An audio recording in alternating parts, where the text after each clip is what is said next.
My name's Phil Frampton. I was raised in Bernardo's Orphanages. In the last 20 years, governments have closed down large care homes, pushing more children into fostering. But this system is failing our children badly. Children need a stable environment in order to flourish. It's time to bring back the orphanage.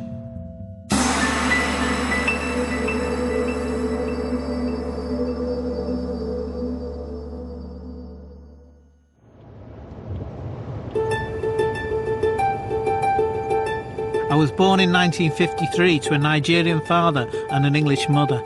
In the 1950s, raising a mixed-race child was thought to be problematic. So my mother put me up for adoption. But as this report shows, my chances of finding a family were slim. Full name of candidate, Frampton Philip Roy. General health? Good. Ever had fits or subject to fits? No. Had measles? No. Scarlet fever? No. Whooping cough? No. Any other physical defects or maladies? Half caste. With no prospect for adoption, I was put into an orphanage. This is where I ended up. Now it's an old people's home. It wasn't idyllic. I know children who were sexually abused. I never was, but I was sometimes humiliated and beaten and forced to eat rotten food until I was sick. It might shock many, but compared to today, I believe I was fortunate. What this place here gave us was stability. And out of stability comes so much more. It meant that we stayed in the same schools so that education wasn't disrupted. It meant that we learned to care for each other, to respect each other, even to love one another. Families were catered for so that brothers and sisters didn't have to be split up. This institution gave us the basis for a start in life. I went on to university and most of my friends from the home got reasonable jobs. How very, very different to today. I helped set up the Care Leavers Association because I was appalled that in this day and age, thousands were leaving care with no qualifications, nowhere decent to live, and traumatised by their experience of being in care. The government should hang its head in shame that 1/3 of those living on the streets have been in local authority care. Take Sean. When he left care, he ended up sleeping rough next to Manchester's main bus station. I used to go on the train station, but the police used to boot me out and that. Yeah. So then this is the only place I could stay at, this box. I slept on top of it because the heat and the sense comes on the top there. Yeah. Didn't really like it, but I had no choice. Yeah. It was the only place what kept me warm. So you end up sleeping here? Yeah. After you've been how long in the care system? Nearly 12 years. 12 years? Yeah. And how does that make you feel? Well, it's the care system's fault, that's what I'd say anyway. I believe that Sean, and thousands like him, are victims of a system which doesn't have enough permanent places for children who can't be looked after by their parents. Back in 1971, there were nearly 30,000 places available in residential homes. Today there are less than 6,000. Children's homes were closed to save money and to tackle the finally acknowledged problems of abuse. It was argued that putting more children into fostering would give them an experience of a settled family life. But today, 16,000 children are still waiting for a long-term foster home. The shortage of fosterers means that children seldom end up in foster homes that suit their long-term needs. And children are frequently moved around the system by local authorities, destroying young lives. Hiya, I've come to see Sean. Sean now has a place in a hostel for young homeless people. Do you do any cooking? Do it. I get takeouts, me. He's understandably bitter about his experience of the fostering system. How many foster placements were you in? About 5 or 6. Yeah. So how did they tell you what you were moving? I'd just wake up on the morning, and social services, a bit of social work, oh yeah, you're moving. You know what I mean, where am I going? Such and such a place, in such an area. I mean, it's like, whoa. Did that affect your schooling at all? It did affect my schooling a little bit, yeah. Why? It did, because it was the areas where I was moved out to. Yeah. And it was like, actually, I changed schools as well. I said, nah, do you know what I mean? I've been moved around a lot. I don't want to move schools as well. It's doing me head in as it is. This is my room. Oh, right. Oh, very smart. Very smart. Not much, you know. After one move, Sean was faced with a 1.5-hour bus journey to school. Yeah. It's not surprising he was often late and ended up being suspended. As a consequence, Sean had no formal education after the age of 14. How do you feel for young people who are in the care system? It's wrong. Yeah. It's wrong. It shouldn't be like that. Obviously, there should be a care, but they should make it a lot different. Yeah. And they're slinging you from pillar to post wherever they think suitable for you, Yeah. and it's not suitable. You know what I mean? They should just change a bit of rules. You know what I mean? It's pathetic. I wouldn't be living in a hostel now. I probably would have had a good job in that if I would have lived at home and been settled, but it never happened. It makes me so angry to see this waste of a young man's potential. Kids like Sean are put in the care of a local authority to give them a better chance in life. But for thousands of children, it's just not happening. It's a shocking fact that children in care today are more likely to go to prison than go to university. When Martin Neri was director of the prison service, he saw this problem up close. My first acquaintance with children who'd been in care was meeting them over years in their thousands, because we lock a lot of them up. Mm-hmm. And the shocking statistic is that about a quarter of the prison population have at some point in their life been in care. And that's disgraceful, and we've got to put that right.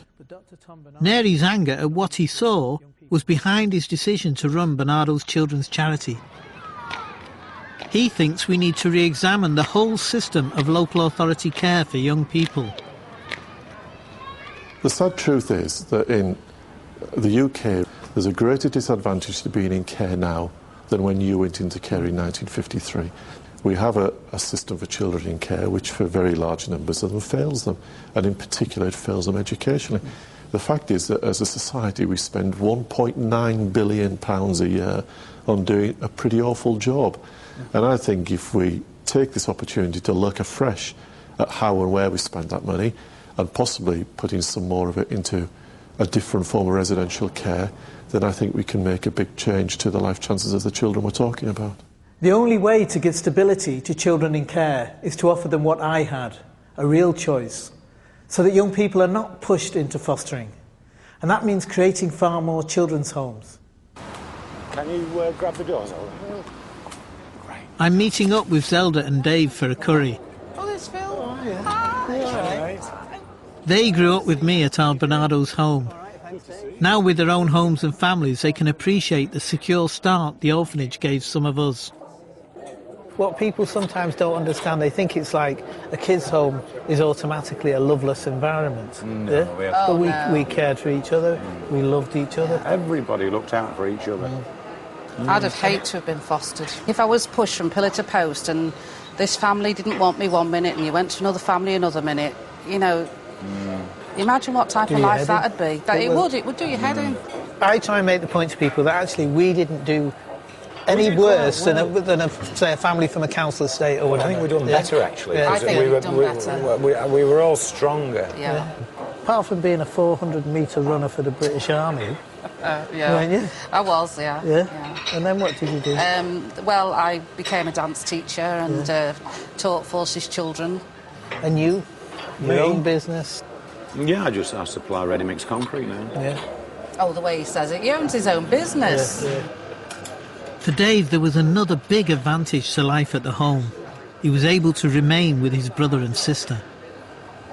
Were you offered fostering? Yeah, I turned it down. Why? Well, you'd be losing everybody, wouldn't you? Yeah. But you had a brother and sister. I had a brother, Margaret, and Martin, God bless his soul. Yeah. I would have had to have left them. Yeah. I remember your Margaret telling me how she was offered adoption. Yeah. But she said refused to go, didn't she? Because yeah. she didn't want to be split up. She thought she'd never see you again. That's right, yeah. Compared to today, Dave was lucky to stay with his brother and sister. Appallingly, now the majority of siblings in care are forced to live apart because few foster homes have room for more than 1 or 2 children. And this at a time when growing evidence suggests that sibling and peer group relationships are essential to a child's development. Juliet Mitchell is Professor of Psychoanalysis at Cambridge University. She's a leading authority on siblings. What would you say are the importance of sibling relationships? Well, I think sibling relationships are absolutely crucial, and they lead into peer group relationships. The two mutually feed each other. They're enormously important, and they're enormously underestimated. So they're about as under-researched and as under-thought about as they are important. I am aware of the fact that the majority of siblings in care are split up. I'm not surprised, I'm horrified. It precisely illustrates the fact that we underestimate the deep meaning of sibling relationships, of sibling friendships, of caring for each other as siblings. Research has shown that siblings separated in care are twice as likely to have placement breakdowns once they've been separated.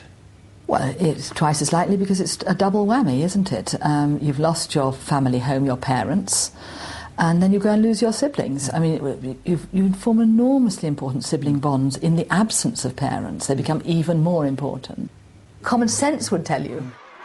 It seems to me that the answer to this awful cruelty and all the other problems of the care system is to do the unthinkable. We need to introduce modern versions of the supposedly discredited orphanage. The challenge will be, can we convince the government to change course? I think we need more children's homes. Although we were sometimes beaten and humiliated in my Bernardo's home, I'm convinced that staying in one place gave us a good start in life. But large children's homes have been closed down over the last 20 years. Governments now think that a taste of family life through fostering is better than being brought up in large residential homes. In Britain, there's a stigma attached to being in residential homes. But in Europe, there are some large, modern, forward-looking children's homes that could teach us some much-needed lessons. I've come to Berlin to visit the Kinderhaus. It looks like a big block of flats, but actually it's a home for 244 young people. And from what they say, and from the measured outcomes, it really does seem to work. Children can live at the Kinderhaus until they are 18, and 40% of them live here in family-type apartments, sometimes for over 4 years. Most of them come from the surrounding area. This means that they can remain at the same schools, live with their siblings, keep seeing their friends, and maintain links with their local community, whatever the other disruptions in their families' lives. If the child has an assurance that this situation will not be broken up by the school or by the child welfare department, then of course the child can settle down and master his or her resources and develop. It's good to talk to people from a children's home. Other people don't understand the fears you have at night. They understand you here. It's not the same if I talk to people who live with families. This is my girlfriend. What we find is important that you do not sever the links of a child to his or her local environment. So it's very important that most of the kids, more than 80% that are living here, come from the area. And they still keep their links to their schools or their friends.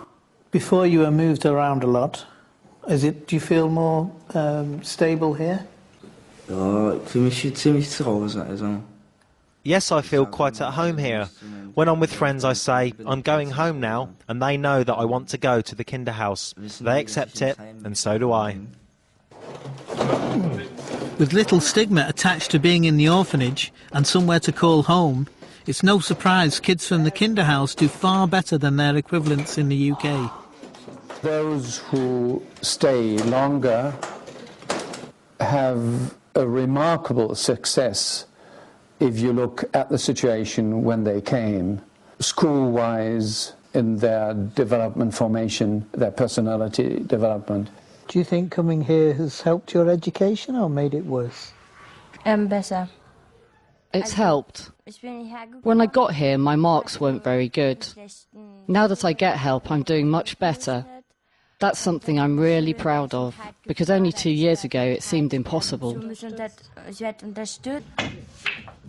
At the Kinderhaus, 75% of young people will achieve the German Certificate of Education, a higher percentage than their peers in the general population. In sharp contrast, in England, just 11% of young people in care will achieve the English equivalent of 5 A to C GCSE grades. Who says children's homes can't work?